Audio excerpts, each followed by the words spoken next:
महापुरुषों को वंदन नमन करते हुए उपस्थित मंच पे आदरणीय भिक्खु संघ को सादर वंदना करते हुए और इस कार्यक्रम में आप सभी श्रद्धावान उपासक उपासिकाएं जिन्होंने महाबोधि महाविहार मुक्ति के लिए अपना अटूट विश्वास, श्रद्धा, उम्मीद और साथ सहयोग दिया, आप सभी को नमो बुद्धाय, जय भीम। महाबोधि महाविहार मुक्ति आंदोलन का अर्थ ही संघर्ष होता है। जब बात आंदोलन की आती है तो उसमें संघर्ष होता है और संघर्ष का मतलब होता है कि या तो आप रहोगे या फिर नहीं रहोगे,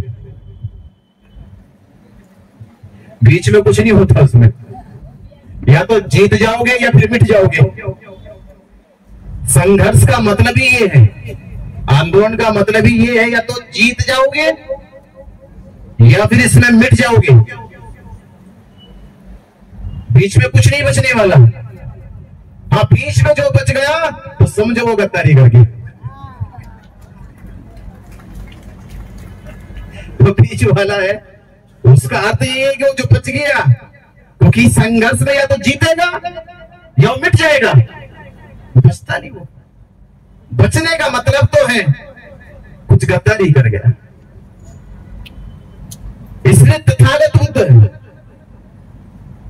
संघ से कहते थे ये धम्म का प्रचार प्रसार इतना आसान नहीं है। अंगारों पे चलना होगा, कांटों पे सोना होगा,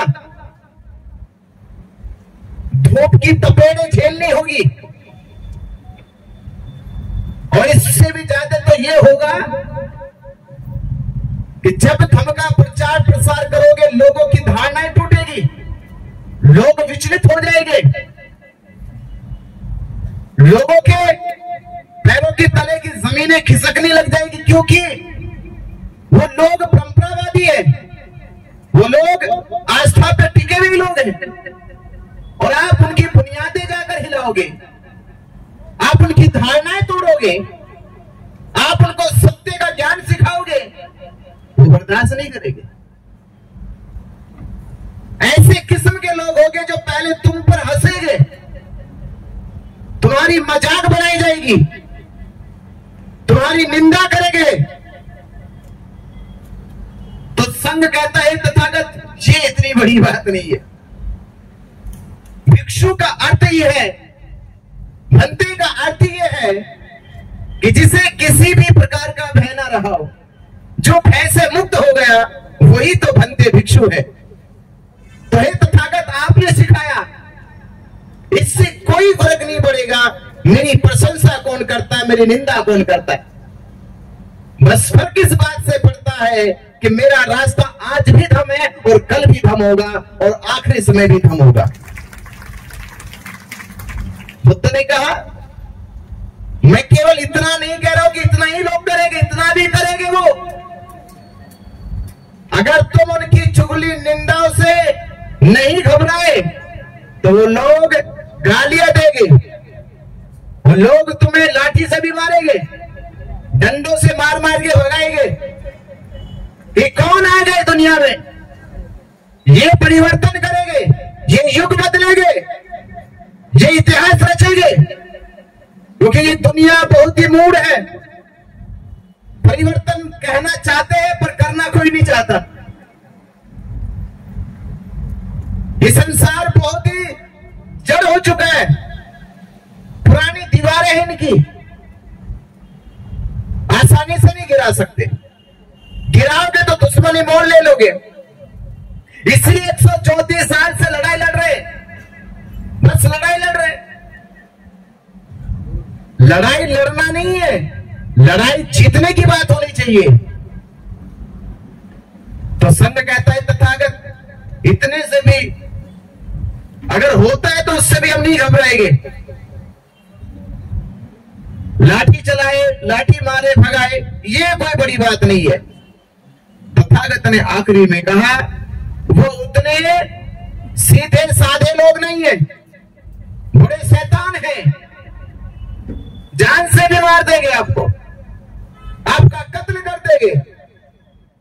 आखिर में क्या कह रहे तथागत कि इस राह पे चलने का मतलब है जान भी जा सकती है, कत्ल भी हो जाएगा, अपमान भी होगा, निंदा भी होगी, चुगली भी होगी, कि बाद में कहीं ये ना कहो कि तथागत आपने हमें पहले बताया नहीं, इसलिए या तो वापस लौट जाओ अपने घर, नहीं तो अगर इस राह पे चलोगे ये सब कुछ होने वाला है। मुझे बाद में आकर मत दोष देना कि तथागत आपका राह पे चलना तो बहुत मुश्किल था, आप हमें पहले आघात कर देते। तो पहले ही बता रहा हूं कि कत्ल भी हो सकता है, हत्या हो सकती है।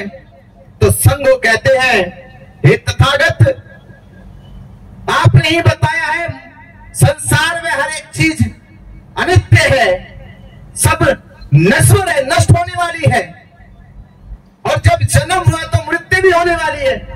संसार में ऐसी कोई जगह ही नहीं है, कोई ऐसी ताला ही नहीं बना हुआ कि जो हमारी मृत्यु को पहुंचा ले, मरना तो है।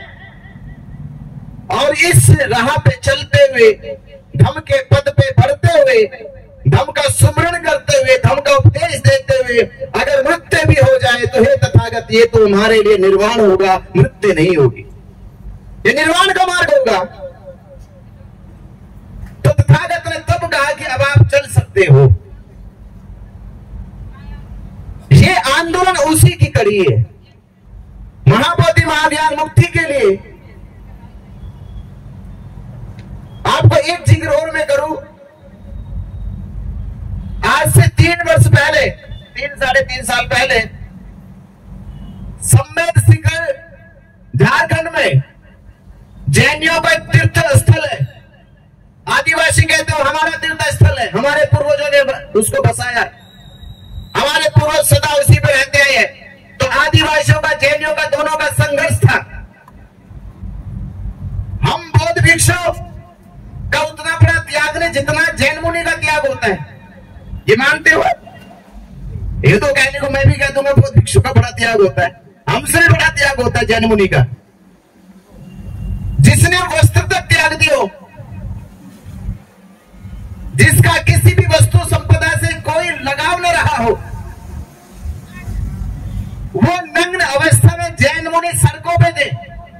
उस समय जिन्होंने सब कुछ त्याग दिया, वो अपनी विरासत, अपने इतिहास को, क्योंकि वो कहते थे कि हमारे तीर्थंकरों की समाधियां है, वहां पर तीर्थंकरों की समाधियां हैं, उससे बचाने के लिए सारे जैनी देश के सड़कों पे आ गए थे।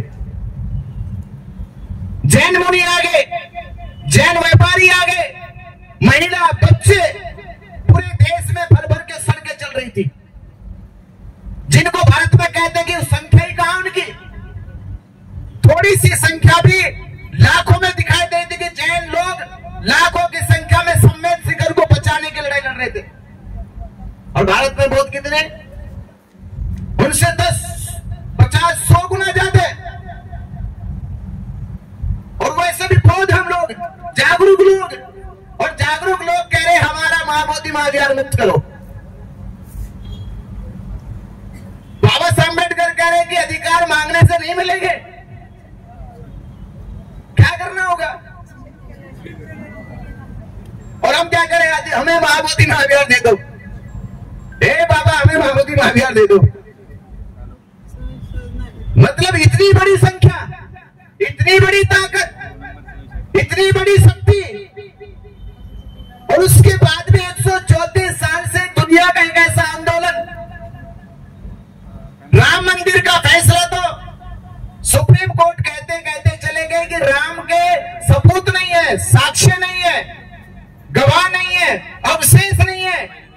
पर महाबोधि महाविहार के तो अवशेष तो छोड़ो, वो तो विशेष है, अवशेष टुकड़े नहीं है, पूरा महाबोधि महाविहार है। आर्कोलॉजिकल की रिपोर्ट है, यूनेस्को की रिपोर्ट है, बीटीएमसी की वेबसाइट पे लिखा हुआ पूरा कि महाबोधि महाविहार में कोई भी हिंदू देवी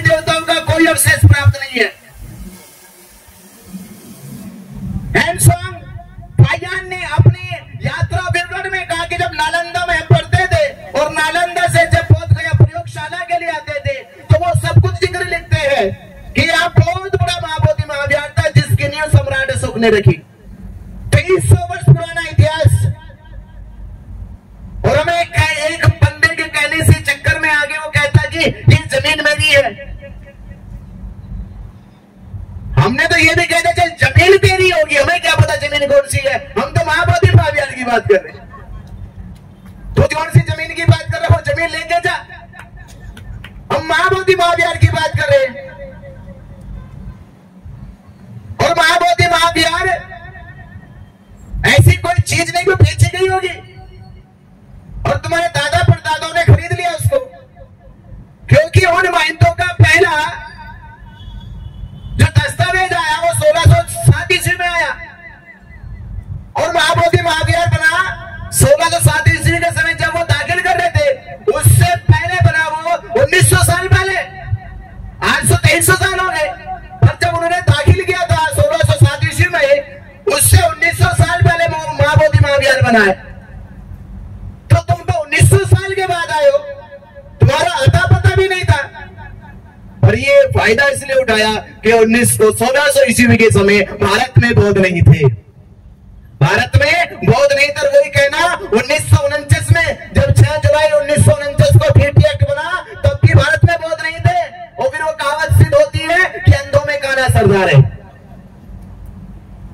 कि कोई है ही नहीं था, इसलिए पंडा चल गया। और पंडे की वो बात है, पंडे की उस बात को हमारे देश के राष्ट्रपति डॉक्टर राजेंद्र प्रसाद, हमारे देश के प्रधानमंत्री पंडित जवाहरलाल नेहरू, इन दो लोगों ने आसानी से मान भी ली। आप सोचिए इतने कुपन आदमी हो गए। अरे मंदिर का पुजारी पंडित होगा, पुरोहित होगा, मस्जिद का मौलाना इमाम वही होगा, गुरुद्वारे का पाठी सिख होगा। महाबोधि महाविहार है, बहुत संस्कृति है, और बहुत संस्कृति बहुत साहित्यों में, त्रिपिटक में, तीनों साहित्यों में महंत शब्द नहीं होता, भिक्षु होता है, बंदे होते हैं। तो तुमने ये महंत नाम का टाइटल कहां से ला दिया? इतनी भी अकल नहीं थी हमारे देश के प्रधानमंत्री राष्ट्रपति को भी, कि आप जो एक्ट बनाने जा रहे हो उसमें महंत का जिक्र क्यों हुआ? मैं तो ये कहता कम से कम भिक्षु कहते, भले इसकी जाति ब्राह्मण होती, कम से कम कानून में तो आधार तो सही रहता। भिक्षु तो कहते कि भिक्षु इसका प्रबंधन करेगा। आपने प्रबंधन किसके हाथ में दिया? महंत के। तो महंत कौन है? महंत बौद्धों का नहीं होता है, महंत हिंदू धर्म का होता है, महंत हिंदुओं की परंपरा में होता है। और उस समय हुआ, आपको इतिहास बताता चलो, 26 नवंबर 1949 को संविधान सभा में संविधान पेश किया गया, 26 नवंबर 1949 में, और 6 जुलाई 1949 को पीटी एक्ट बनाया गया। दोनों के बीच में कितना अंतर है? 4 महीने 20 दिन का अंतर है। इसका मतलब यह है कि बाबा साहब अम्बेडकर संविधान सभा में संविधान का काम पूरा कर चुके थे। और संविधान सभा के अध्यक्ष कौन थे? डॉक्टर राजेंद्र प्रसाद। जब उनको मालूम था कि बाबा साहब डॉक्टर अम्बेडकर जी आजाद भारत का संविधान बना रहे हैं, और भारत का आजाद भारत के प्रत्येक नागरिक को, जाति को, संप्रदाय को, धर्म को, क्षेत्र में रहने वाले प्रत्येक नागरिकों को समान अधिकार मिलेंगे, तो ऐसी कौन सी जल्दीबाजी थी? जो काम आप लोगों ने अनागारिक धम्मपाल जी के समय नहीं किया, जो काम महात्मा गांधी ने 1920 में नहीं किया, वो काम 6 जुलाई 1949 में कौन सी इमरजेंसी लग गई थी जो करना पड़ा? कौन सी इमरजेंसी लगी? 1949 में तो भारत में महाबोधि महाविहार मुक्ति का आंदोलन भी नहीं चल रहा था। आंदोलन चला 1891 में, 92, 93 में, तब तो आपने बात नहीं मानी। उस समय पश्चिम बंगाल और श्रीलंका के कुछ प्रतिनिधि 1920 में गांधी से मिले, तब तो किया नहीं आपने। तो 6 जुलाई 1949 को क्यों किया? और जब देश का संविधान लिखा जा रहा है, संविधान के अनुरूप सबको अधिकार मिलने वाले हैं, तो अलग से यह पीटी एक्ट क्यों बनाया गया? और जब यह एक्ट बनाया गया और संविधान लागू 26 जनवरी 1950 को हुआ, तो संविधान के अनुच्छेदों में क्यों नहीं जोड़ा गया? क्योंकि वो भी हमारे जो बताया गए कि उस संविधान के अनुच्छेद 25, 26, 27 का उल्लंघन हो जाता, और उल्लंघन हो जाता तो आर्टिकल 13 के तहत ये निरस्त हो जाता है सभी। इसलिए आज तक भी 70 सालों में पीटी एक्ट को जोड़ा गया, आज तक नहीं जोड़ा गया, क्योंकि इसमें जोड़ा जाता, इस पे प्रस्ताव पास होता तो प्रस्ताव के समय ये रद्द हो जाएगा। क्योंकि बौद्ध विहार में हिंदू नाम का क्या मतलब, महंत का क्या मतलब?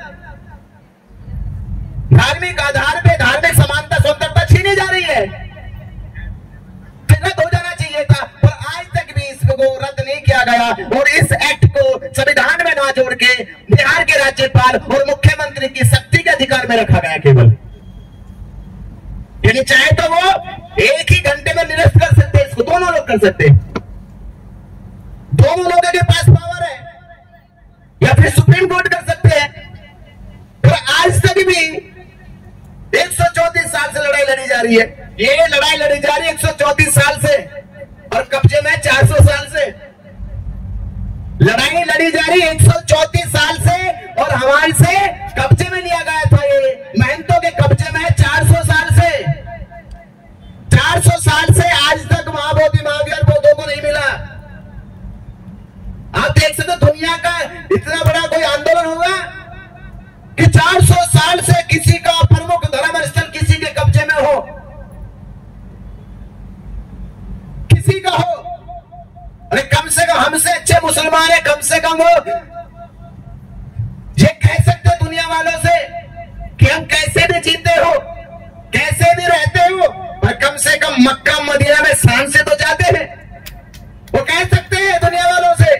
सिख कह सकते हैं हम भले ही कैसे भी रहे, कैसे भी जिए, पर गुरुद्वारे में शान से जा सकते हैं, गुरुद्वारा हमारे नियंत्रण में, हमारे प्रबंधन में है।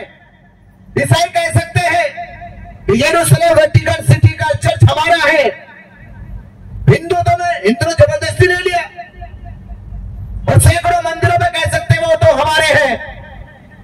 पर भारत जिस भारत की पहचान ही बुद्ध से है, उस भारत के बौद्ध आज भी नहीं कह सकते कि महाबोधि महाविहार में जाना हमारी शान है, क्योंकि वहां तो पंडा बैठा है। हम कैसे कहें कि हमारा महाबोधि महाविहार हमारे पास है, और उसके बावजूद भी करे भारत बौद्ध में बनेगा? कैसे भारत बौद्ध में बनेगा? महाबोधि महाविहार तो बौद्धों का हुआ नहीं अभी तक, भारत बौद्ध में बनेगा? क्यों सपने देखते हो मुंगेरी लाल के? आंखें खोलो थोड़ी। महाबोधि महाविहार ये केवल बिहार नहीं है, इसके इतिहास को समझो आप। अगर महाबोधि महाविहार मुक्त हो जाता, अगर पीटी एक्ट ना होता, एक राम मंदिर, शिरडी साई, तिरुपति बालाजी मंदिर, ये कहां के मंदिर? भारत के हिंदुओं के मंदिर केवल। और भारत के हिंदू जब इन पर दान देते हैं तो इनका दान करोड़ों में जाता, करोड़ों में, और करोड़ों के दान से उन्होंने सैकड़ों संस्थाएं चलाई है, हॉस्पिटल बनाए, कॉलेज बनाए, यूनिवर्सिटी बनाई है, और उन्हें अपने समाज का आर्थिक, सामाजिक, राजनीतिक, धार्मिक विकास किया है। महाबोधि महाविहार केवल भारत के बौद्धों का नहीं है, विश्व के बौद्धों का है। जब भारत के मंदिरों पे हिंदुओं का दान जाता है तो वो हजारों करोड़ों में जाता है। जो महाबोधि महाविहार है उस पे विश्व के बौद्धों का दान आता है, तो उसका दान कहां जाता होगा? अरबों खरबों में जाता होगा। और अरबों खरबों का दान 76 सालों से कानूनी तहत से बीटीएमसी के अनुसार महंत के हाथ में जा रहा है। तो आज तक भी 76 सालों में अगर महाबोधि महाविहार मुक्त हो जाता, और मुक्त नहीं हुआ, तो आज तक भी महाबोधि महाविहार की तरफ से, बीटीएमसी कमेटी की तरफ से बौद्ध भिक्षुओं के लिए प्रशिक्षण केंद्र नहीं बनाया गया। सबसे पहले जो काम करना चाहिए था, अगर बौद्ध भिक्षुओं के लिए प्रशिक्षण केंद्र बन जाता तो भारत में विद्वान भिक्षु होते, और भारत के साथ साथ वो विश्व में जाके धर्म का प्रचार प्रसार करते। भारत में बौद्ध भिक्षु विद्वान ना हो, भारत के बौद्ध भिक्षुओं की संख्या ज्यादा ना हो, इसलिए आज तक बीटीएमसी ने बौद्ध भिक्षु का प्रशिक्षण केंद्र नहीं बनाया, बौद्ध भिक्षुओं के लिए भिक्षु निवास नहीं बनाए, बौद्ध भिक्षुओं के लिए भोजन दान की व्यवस्था नहीं करी, बौद्ध भिक्षुओं के लिए चिकित्सा की सुविधा नहीं दी, बौद्ध समाज के लिए कॉलेज, यूनिवर्सिटी, मेडिकल नहीं बनाए। तो आपने जब कुछ काम ही नहीं किया तो हजारों करोड़ रुपए का दान गया कहां? किसको देते हो? पर हमें तो पूछना नहीं है, क्योंकि हम तो टूरिस्ट बन के जाते हैं। हम लोग जाते हैं बोध गया टूरिस्ट बन के घूमने के लिए। हम कभी बन के गए अभी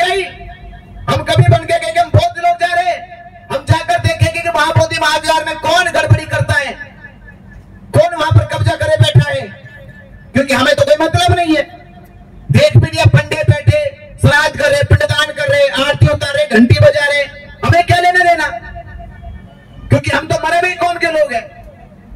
बाबा साहब ने भले हमें जगाया हो ये कह के कि लूटी संस्कृति हमारी दासहीन बनाया था, समाज से करे कि लूटी संस्कृति हमारी दासहीन बनाया था, दो बेटी और बच्चों को घर के बाहर जलाया था, आंखों से टपके आंसू, कोई फरियाद सुन ना पाया था, होता रहा शोषण हमारा, कोई अल्लाह ईश्वर देवी देवता भगवान ना आया था, और लिया जन्म भीम ने जगत में पढ़ लिख कर अनूठा ज्ञान पाया था, तोड़ मनवादी जंजीरों को इस देश के शोषित पीड़ित समाज को आजाद कराया था।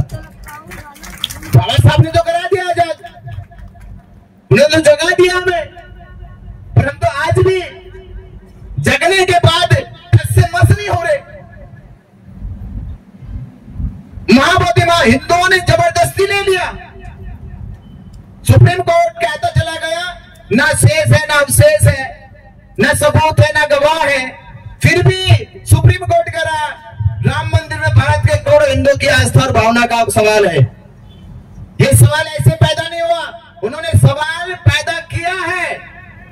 देश में मोर्चे निकाले, आंदोलन के सारे महंत, सारे पंडित पुरोहित, सारे धर्मात्मा, सारे साधु संतों ने मेला लगाया एकजुटता का, सब एकजुट हो गए, एक मंच पे हो गए सब, सारे हिंदुओं ने घर घर से सहयोग दिया, दान दिया, और इतना बड़ा आंदोलन खड़ा कर दिया कि सुप्रीम कोर्ट को भी बिना गवाह, बिना सबूत, बिना अवशेषों के फैसला हिंदुओं के पक्ष में देना पड़ा।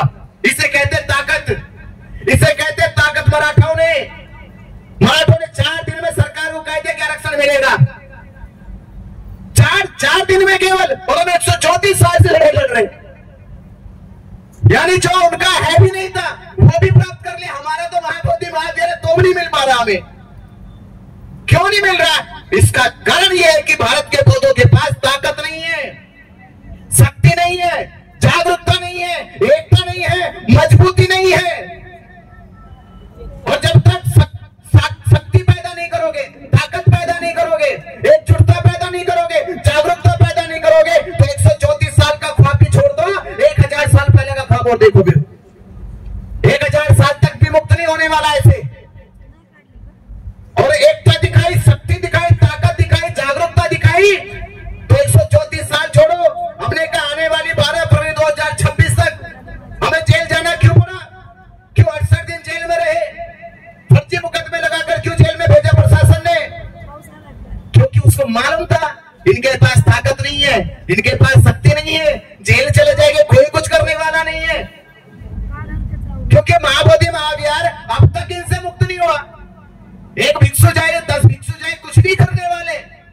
तो हमें समझ में आया कि भारत के बौद्ध केवल नाम को है, अभी जागरूक नहीं हुए, एकजुट नहीं हुए। तो संकल्प लिया जेल से निकलने के बाद कि प्रशासन तुमने षड्यंत्र करके मुकदमे लगाए, जेल भेजा, ये सोच करके मनोबल गिर जाएगा, हम रुक जाएंगे, और जो समाज 134 साल से इंतजार करे बैठा था उसका मनोबल टूटेगा, वो हताश होगा, निराश होगा। ये मनसा तुम्हारी सही नहीं है। और निकलने के बाद हमने कहा कि आपने धरना हटाया है, पर हम देश में से आंदोलन को हटने नहीं देंगे, खत्म होने नहीं देंगे। अब ये आंदोलन पूरे देश की जागरूकता का आंदोलन बनेगा, अब ये आंदोलन पूरे देश की एकता बंधुता का आंदोलन बनेगा। और वही हुआ कि हमने दीक्षा भूमि नागपुर से 17 अगस्त 2025 को ये कहा कि हे बाबा साहब अम्बेडकर, आपने हमें थम दिया इसी धरती पे, ये दीक्षा भूमि की धरती, इसी धरती पे आपने 7 लाख लोगों से ज्यादा एकजुट करा समाज को, और इस दीक्षा भूमि पे हमें थम दिया कि हे बाबा साहब अम्बेडकर, आपने हमें थम दिया, हमारा मान बढ़ाया है। ये आपके बच्चे महाबोधि महावीर मुक्त करेंगे, आपका सम्मान बढ़ाएंगे। दीक्षा भूमि बाबा साहब अम्बेडकर से पूछा गया कि आपको धर्म स्वीकार करना था तो आप अकेले कर सकते थे, ये आपने इतना बड़ा जमावड़ा क्यों इकट्ठा किया? ये 7 लाख लोगों से ज्यादा क्यों भीड़ बुलाई आपने? तो बाबा साहब अम्बेडकर जी कहते थे कि धर्म मैं स्वीकार कर रहा है, इसमें मेरा कोई व्यक्तिगत लाभ नहीं है, मैं धर्म स्वीकार कर रहा हूं, ये मेरे समाज का लाभ है कि ये आज तक भारत की सीमाओं में सीमित रहा, समाज में ये अपनी पहचान को ढूंढ रहा था, तलाश रहा था कि समाज में इसकी पहचान क्या है। समाज में इसको अछूत कहा जाता था, अस्पष्टता से ध्वंस के ये जिंदगी झेल रहा था, ये आज धर्म की दीक्षा लेकर भविष्य में जब ये खड़ा होगा वो देखेगा कि भारत बौद्ध धर्म का हिस्सा नहीं है, केवल भारत बौद्ध धर्म का हिस्सा नहीं है, केवल ये विश्व का आधी दुनिया बौद्ध धर्म का हिस्सा है। ये जब इसको पता चलेगा तो ये अपनी मूल संस्कृति केवल भारत में नहीं देखेगा, ये विश्व के अंदर देखेगा कि पूरी भारत के साथ पूरी दुनिया खड़ी है। तो तब इसको लगेगा कि मेरी सोच भारत की सीमाओं में सीमित नहीं है, मेरी सोच तो भारत और दुनिया के तक सीमित है, वहां तक इसकी सोच जाएगी। तो ये सोचने पे मजबूर हो जाए कि इसकी ताकत भारत ही नहीं केवल दुनिया इसकी ताकत है। और वो हुआ आज वो हुआ जब आप देखते हो दुनिया के बहुत लोग आपकी ओर देखते हैं तो वो ख्वाब देखते, सपना देखते हो भी हमारा आदर अभी बहुत कंट्री नहीं करती, बहुत देश नहीं करते, क्योंकि हमने बुद्ध के बाद, सम्राट अशोक के बाद, बाबा साहब अम्बेडकर जी के बाद ऐसा कोई बड़ा काम नहीं किया कि बौद्ध राष्ट्र हमारा आदर सम्मान करे। पर बौद्ध राष्ट्र फिर भी एक उम्मीद लगाए बैठे हैं कि भारत के बौद्ध महाबोधि महाविहार मुक्त कर लेंगे तो पूरे बौद्ध राष्ट्र आपका आदर सम्मान करेंगे। उनकी उम्मीद आज भी आपसे है, तो कम से कम आप उनकी उम्मीदों को, दुनिया के बौद्धों को, विश्वास को जीतो। एक छोटा सा तिब्बत देश, छोटा सा देश, उनकी एकता बंधुता ने, जागरूकता ने इंटरनेशनल पावर दलाई लामा को दिलवा दी। इंटरनेशनल छोटी सी देश ने, और ये भारत उससे 10 गुना बड़ा, 10 गुना संख्या बौद्धों की ज्यादा। इंटरनेशनल तो छोड़ो, भारत के भिक्षु की राष्ट्रीय ताकत नहीं आज तक, राष्ट्रीय भिक्षु नहीं हमारे पास है। भारत में राष्ट्रीय मौलाना है, राष्ट्रीय जैन मुनि है, राष्ट्रीय सिख गुरु है, और हिंदुओं के तो सैकड़ों गुरु राष्ट्रीय है, पर भारत में एक भी राष्ट्रीय बौद्ध भिक्षु नहीं है। हमारा अस्तित्व है कहां, हमारी ताकत है कहां? पर हम फिर भी अपने आप को बड़े बहादुर मानते, बड़े शक्तिशाली मानते। इतिहास सम्राट अशोक का पढ़ते हो, और सम्राट अशोक जिन्होंने कोई युद्ध नहीं हारा, पर कलिंग के युद्ध में तलवार छोड़नी पड़ी। जानते क्यों छोड़नी पड़ी तलवार? जो आज के हमारे कुछ बड़े बड़े जो होते हैं वो नेता लोग होते, सम्राट अशोक ने तलवार छोड़ी, और हमें पढ़ाया गया कि उस युद्ध में इतना बड़ा नरसंहार हुआ, इतना बड़ा नरसंहार हुआ कि सम्राट अशोक का हृदय परिवर्तन हो गया। शेर के कभी हृदय परिवर्तन हुए कि मांस नहीं खाऊंगा? कोई बात है? एक राजा युद्ध ही लड़ेगा, और युद्ध में हिंसाएं तो होगी, हत्याएं तो होगी, खून तो बहेगा, धूप तो नहीं बहेगा वहां में। और एक युद्ध नहीं लड़ा कि तलवार चला के कलिंग युद्ध में गया पहली बार, उससे पहले 100 युद्ध लड़ चुका वो, 100 युद्ध लड़ चुके वो। और कलिंग युद्ध का सपना था केवल सम्राट अशोक का नहीं, वो चंद्रगुप्त मौर्य का भी सपना था जीतना, वो सपना था बिंदुसार का भी, इसलिए वो सपना देखा सम्राट अशोक ने भी, क्योंकि कलिंग को ना तो चंद्रगुप्त मौर्य जीत पाया, ना बिंदुसार जीत पाया, तो तीसरी बार में वो सपना सम्राट अशोक भी देख रहे थे। और वो सपना साकार करने के लिए सम्राट अशोक ने पहले देश के अलग अलग कोनों के युद्ध जीते, पहले सेना तैयार करी, मजबूत सेना, तब आखिरी में युद्ध लड़ा था कलिंग से, और कलिंग का युद्ध भी जीत गए। ये मालूम सबको है कि कलिंग का युद्ध भी जीत गए, और जीतने के बाद वो घर भी चले गए वापिस, वो वापिस फिर दोबारा आए, पर ये आगे किसी ने नहीं बताया। जब कलिंग की सेना हार गई थी और सेनापति ने झंडा गाड़ दिया और सम्राट से कहा कि अब आप जाइए, हमारी फतेह हो गई, उसके 24 घंटे में ही कलिंग के लोगों ने एकजुटता दिखाई और कलिंग में कहा कि घर में ना तो बच्चे रहेंगे, ना बुजुर्ग रहेंगे, ना नौजवान रहेंगे। और आखिर में कलिंग लोगों ने इकट्ठा होकर बिहारों में गए, भिक्षुओं से भी कहा कि अपने भिक्षुओं से करे कि संघो हमारे सैनिक मारे गए, हमारा देश का राजा मारा गया, हम गुलाम हो गए, और हम गुलाम हो गए, अब ये गुलाम आपकी सेवा नहीं कर पाएंगे। वो क्या करें, गुलाम आपकी सेवा नहीं कर पाएंगे। ये गुलाम अब सेवा करेंगे राजा की, ये सेवा करेंगे सम्राट अशोक की। अब तो भिक्षु ने कहा, बुद्ध का धर्म गुलाम नहीं होता, बुद्ध का धर्म गुलाम नहीं होता है। आप गुलाम नहीं हो, आप आजाद कौम हो। और युद्ध के लिए सेना नहीं चाहिए, सेना से युद्ध नहीं लड़ा जाता, युद्ध लड़ा जाता है एकता से, युद्ध लड़ा जाता है एक दूसरे की हिम्मत से, एक दूसरे के साथ से। ये राष्ट्र कभी गुलाम नहीं बनेगा। और सभी कलिंग के लोग युद्ध भूमि चले थे, सभी लोग जब युद्ध भूमि चले, लड़ाई ऐसे नहीं जीती जाती, परिवर्तन ऐसे नहीं होते। कलिंग के सभी लोग, बच्चे, बुजुर्ग, महिलाएं, नौजवान, आखिर में बौद्ध भिक्षु सब छोड़ के चल पड़े थे। इसलिए आपने जिक्र सुना कि उस युद्ध भूमि में एक छोटी सी उम्र का निग्रोध नाम का भिक्षु क्यों दिखाई दिया। भिक्षु क्यों थे वहां पे? वो इसलिए थे कि हम गुलाम देश में नहीं रह सकते। वो वहां पहुंचे, सेनापति ने देखा, अरे ये क्या दृश्य है। ये पहली बार ऐसा हुआ कि युद्ध भूमि में सेना मारी गई और सेना के मरने के बाद प्रजा आई है। और प्रजा केवल नौजवानों पुरुषों की नहीं है, महिलाओं की भी है, बच्चों की भी है, बुजुर्गों की भी है। और सबसे बड़ी बात, बौद्ध भिक्षु भी से युद्ध भूमि में आए हैं। और सबसे खास बात यह थी कि किसी के हाथ में शस्त्र नहीं था। तलवार कैसे छुटी है अब? तलवार के ढाल से नहीं छुटी है, तलवार अब छुटेगी। क्योंकि जो अब लोग चल कर आए थे वो शस्त्र की लड़ाई लड़ने नहीं आए थे, वो लड़ाई हिंसा की लड़ने नहीं आए थे, वो लड़ाई लड़ने आए थे अब अपनी बंधुता की, अपनी एकता की, अपनी निडरता की, अपने राष्ट्र के साथ आखिरी सांस तक खड़े रहने की। युद्ध भूमि में पहुंचे, सेनापति ने सम्राट अशोक को खबर करी, तो मामला उल्टा हो गया। राजा, आप युद्ध नहीं जीते, अभी युद्ध नहीं जीते हो। सम्राट अशोक की तो नींद उड़ गई।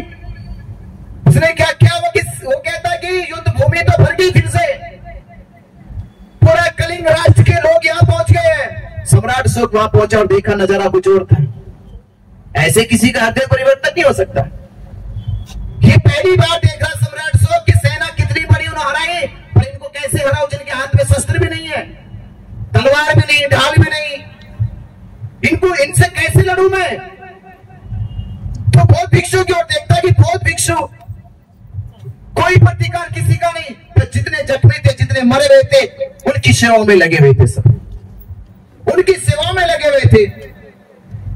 ये दृश्य देख के उसका हृदय परिवर्तन हुआ और उसने निग्रोध नाम के भिक्षु से बात की, जो उसके चेहरे पर, ललाट पर जो तेज था, उससे कहा कि तुम्हें ये इतना रक्त देखते हुए, इतनी मौत देखते हुए, हत्याएं देखते हुए तुम भयभीत नहीं होते, तुम डरे नहीं हो?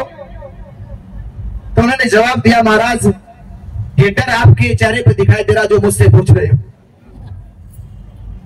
महाराज ये सवाल खुद से करो जो मुझसे पूछ रहे हो, ये डर आपके चेहरे पर दिखाई दे रहा है स्पष्ट है।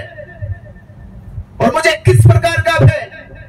जिसने मृत्यु को जान लिया हो, जिसने मृत्यु को समझ लिया हो, जिसके शास्त्र तथागत बुद्ध रहे हो, उसे किसका भय? भय तो सम्राट आपको है। आपका भय दिखाई पड़ रहा है कि बिना सेना के, बिना शस्त्र के चल नहीं सकते, अंधेरे में अकेले निकल नहीं सकते, युद्ध भूमि में बिना सेना के खड़े हो नहीं सकते। ये भय तो आपको चेहरे पे दिखाई देता है। इतनी साहसपूर्ण बात करना, उम्र का कम होना, ये प्रभावित कर रहा सम्राट अशोक को।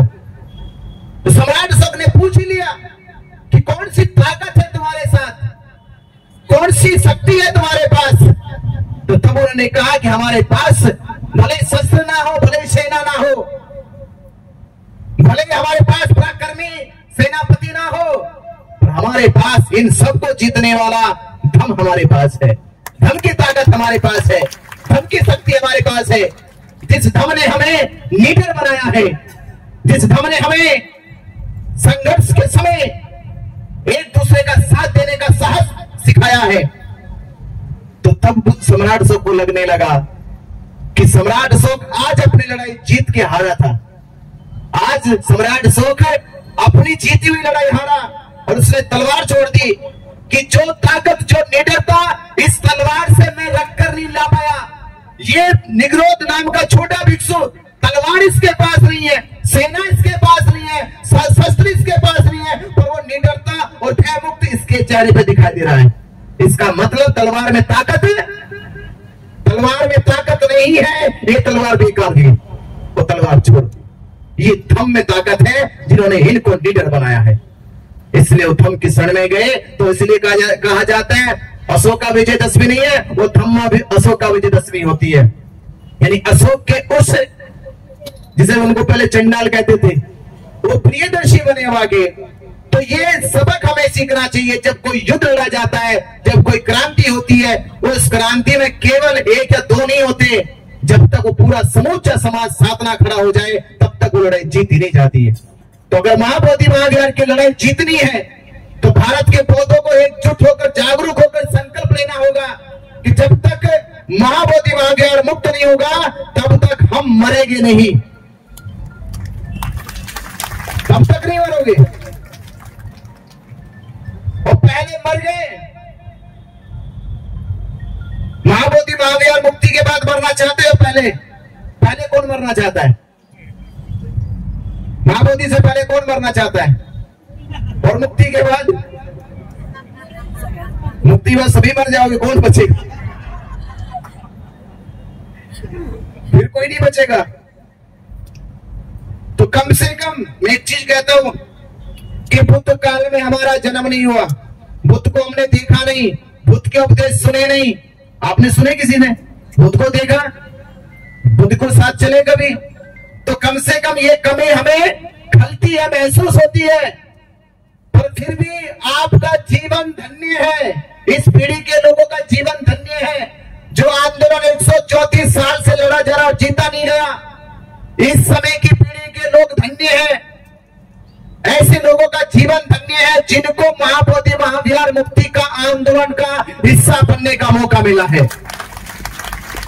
वो कम से कम आप कह सकते हैं, भले बुद्ध को ना देखा हो, बुद्ध के साथ चले ना हो, बुद्ध को सुना ना हो, पर जिस धरती पे सिद्धार्थ गौतम को ज्ञान प्राप्त हुआ, जिस धरती पे 2300 वर्ष पहले सम्राट अशोक ने महाबोधि महाविहार की नींव रखी, जिस धरती में भारत और दुनिया के बौद्धों की आस्था जुड़ी हुई है, उस महाबोधि महाविहार की मुक्ति का आंदोलन हमें चलाने का मौका मिल रहा है।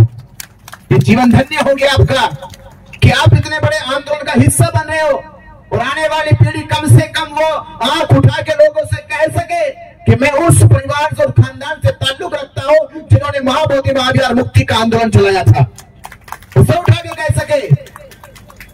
और आपके जीवन में बौद्ध होने के रूप से, भिक्षुओं के जीवन में भिक्षु होने के नाते महाबोधि महाविहार से बड़ा मुक्ति का आंदोलन और दूसरा आंदोलन क्या हो सकता है? इससे बड़ा कोई उद्देश्य बौद्धों के जीवन में क्या हो सकता है? तो इससे बड़ा आंदोलन आपके जीवन में हो तो कोई उद्देश्य इससे बड़ा है?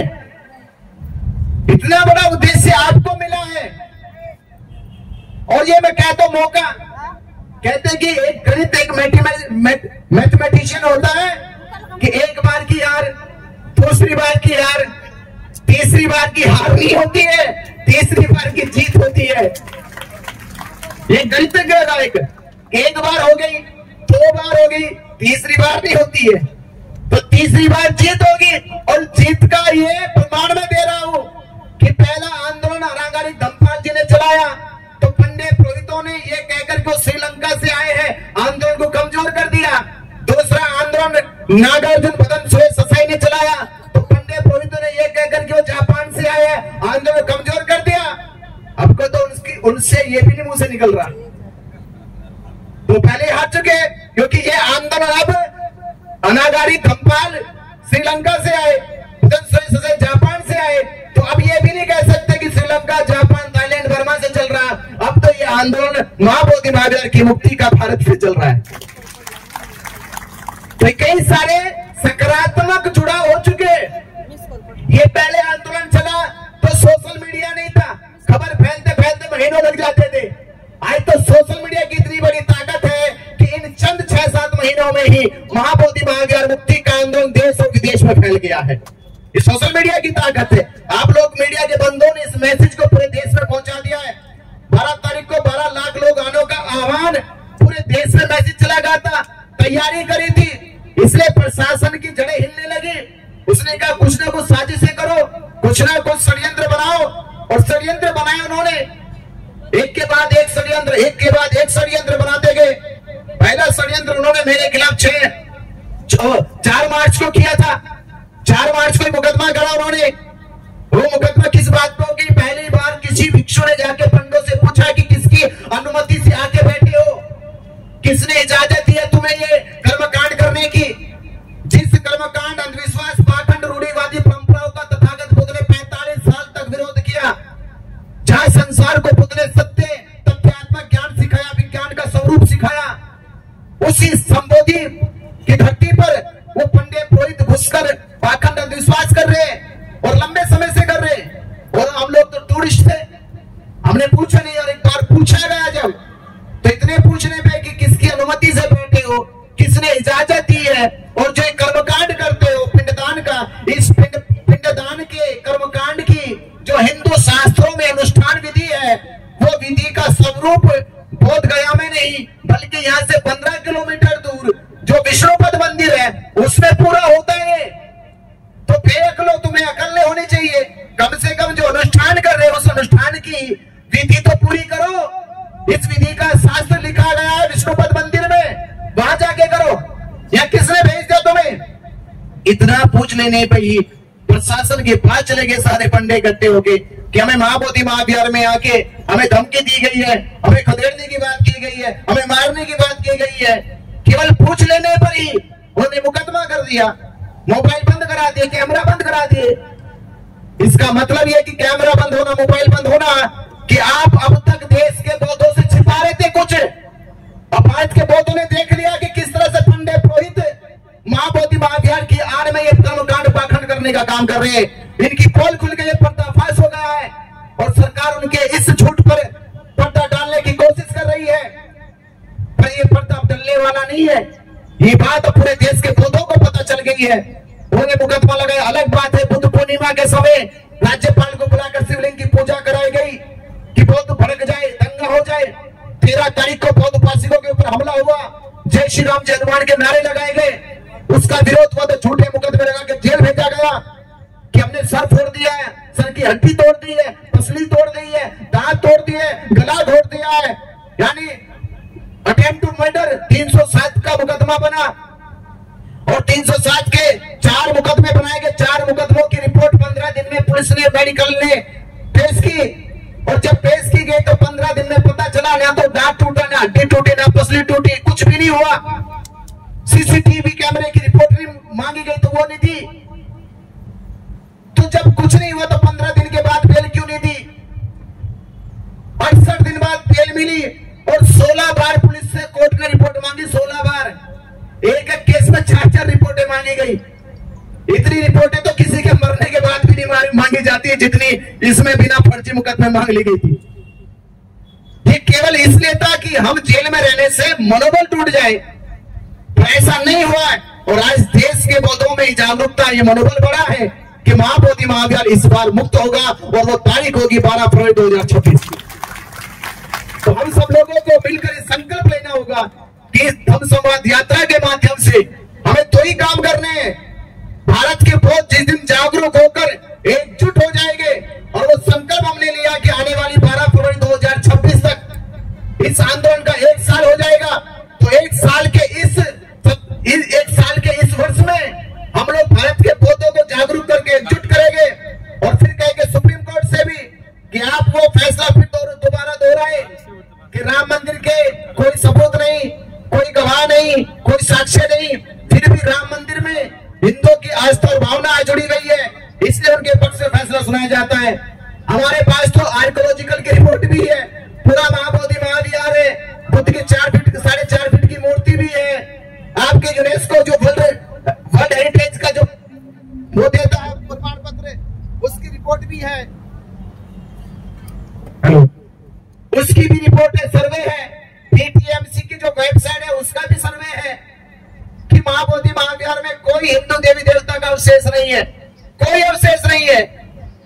और फिर इसके बाद आज भारत के करोड़ों बौद्धों की आस्था भावना भी है, तो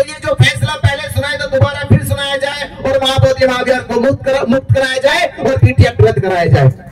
तो ताकत से हो जाएगा आपकी।